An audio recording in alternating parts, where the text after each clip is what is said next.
দেশে আরেকটি বিপ্লব অনিবার্য এমন মন্তব্য করে দেশবাসীকে প্রস্তুতি নেয়ার আহ্বান জানিয়েছেন জামায়াত আমির ডক্টর শফিকুর রহমান। বায়তুল মোকাররমের দক্ষিণ গেটে 11 দলের গণসমাবেশে তিনি বলেন, ক্ষমতাসীনরা বিশ্বাসঘাতকতা না করলে বিরোধী দলের অস্থির হবার কোনো কারণ নেই। জুলাই গণঅভ্যুত্থানের দ্বিতীয় বার্ষিকীতে রাজধানীর বায়তুল মোকাররমের দক্ষিণ গেটে 11 দলীয় ঐক্যের এই গণসমাবেশ। গণভোটের রায় বাস্তবায়নের দাবিতে ডাকা কর্মসূচিতে যোগ দিতে বৃষ্টি উপেক্ষা করেই অনুষ্ঠানস্থলে জড়ো হন নেতাকর্মীরা। বক্তব্যে সরকারের কর্মকাণ্ড নিয়ে ক্ষোভ জানান 11 দলের শীর্ষ নেতারা। আহ্বান জানান সন্ত্রাসের বিরুদ্ধে সবাইকে সোচ্চার থাকার। বিদ্যুৎ থাকবে না, গ্যাস থাকবে না, রাস্তা দখল হয়ে গেছে হকার দ্বারা। বিএনপির হকাররা সব রাস্তা দখল করে নিয়েছে। আপনি তো বিএনপির হকারদেরকে সামলাতে পারছেন না। 18 কোটি মানুষকে কিভাবে সামলাবেন?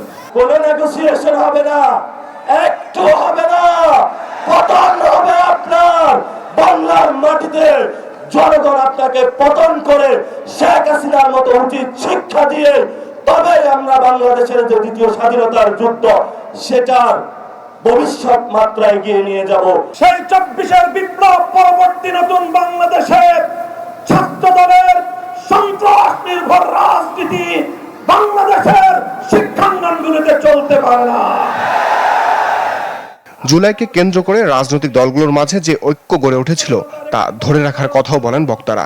প্রধান অতিথির বক্তব্যে জামাত আমির মন্তব্য করেন, অতীতে জনরায়কে যারাই উপেক্ষা করেছে, অপমানিত হয়ে ক্ষমতা থেকে বিদায় নিতে হয়েছে তাদের।